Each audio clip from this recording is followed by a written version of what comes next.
வணக்கம் மக்களே. இப்போ நம்ம எதை பற்றி பார்க்க போகிறோன்னா, மயான கொள்ளை என்றால் என்ன? இதை பற்றின கூடுதல் தகவல் தெரிஞ்சுக்கணுன்னா வீடியோவை ஸ்கிப் பண்ணாமல் முழுமையாக பாருங்கள். அப்போ தான் நான் என்ன சொல்கிறேன்னு உங்களுக்கு தெளிவாக புரியும்.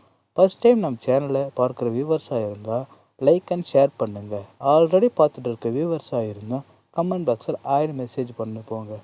வாங்க வீடியோக்குள்ளே போகலாம்.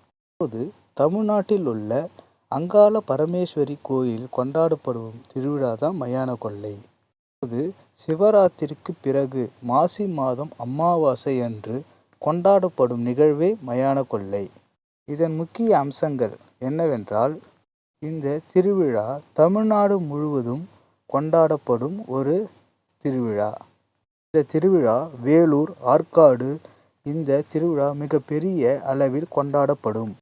மேல் மலையனூர் கோயிலில் கொண்டாடப்படும் மயான கொள்ளையே முதன்மையானது. அதாவது மீனவர்கள் வழங்கும் தெய்வமாக அங்காள பரமேஸ்வரி அம்மன் இருப்பதால் இந்த திருவிழாவை முதன்மையாக மீனவ சமுதாய மக்களே கொண்டாடப்படுவார்கள். திருவிழாவில் பக்தர்கள் காய், கனி, கொழுக்கட்டை, கீரை, சில்லறை ரூபாய்கள், தானியங்கள் என பல வகையான பொருட்களை வீசி எறிந்து கொள்ளை விடுவார்கள். இந்த நிகழ்வை மயான கொள்ளை என்கின்றோம். இந்த சமயத்தில் பக்தர்கள் வேண்டுதலாக காளி வேடங்களும் சிவன் வேடங்களும் அது மட்டுமல்லாமல் பல வேடங்களை அணிந்து பக்தர்கள் தனது வேண்டுதலை நிறைவேற்றுகிறார்கள்.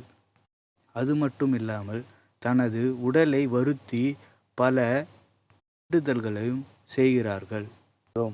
இதன் முக்கிய வரலாறு, அதாவது தெளிவான விளக்கம் என்றால், அதாவது புராணத்தில் என்ன சொல்கிறார்கள் என்றால், பிரம்மாவின் அகங்காரத்தை அடக்க சிவன் அவரது 5வது சிரசை துண்டித்தார்.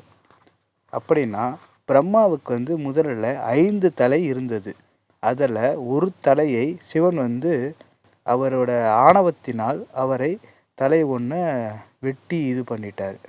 அதாவது ஒவ்வொரு முறையும் வெட்டிய பிறகும் சிரசு மறுபடியும் முளைத்து கொண்டே இருந்தது. சமயத்தில் சிரசு சிவனின் கையில் இருக்கும் பொழுது அது அப்படியே ஒட்டி கொண்டது. அந்த சமயத்தில் அங்கு வந்த சரஸ்வதி, நீ பேயாக கொண்டு வாய் என சாபித்தாள். படி பேயாக கொண்டு அலைந்து மேல் மலையனூர் வசம் சேர்ந்தாள். அப்பொழுது சிவனுக்கு அபிஷேகமாக வேண்டி வரும் சமயம் முதல் உருண்டை உருட்டி அவரது கையில் உள்ள சிரசு விழுங்கியது.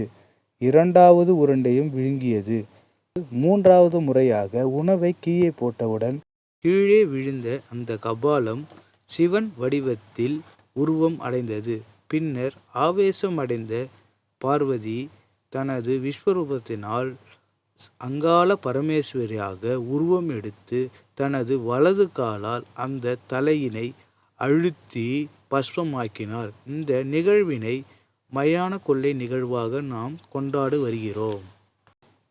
இந்த நடந்த தினம் மாசி அமாவாசை ஆக ஒவ்வொரு வருடமும் அமாவாசை அன்று எல்லாரும் மயான கொள்ளை என்று அதிவிமர்சையாக கொண்டாடுகிறார்கள். இந்த தகவல் பயனுள்ளதாக இருந்தால் உங்கள் நண்பர்களுக்கு ஷேர் பண்ணுங்க. மேலும் தகவல் தெரிஞ்சு கொள்ள நம்ம சேனலை சப்ஸ்கிரைப் பண்ணுங்க. ஓகே, தேங்க்யூ ஃபார் வாட்சிங் வீடியோ.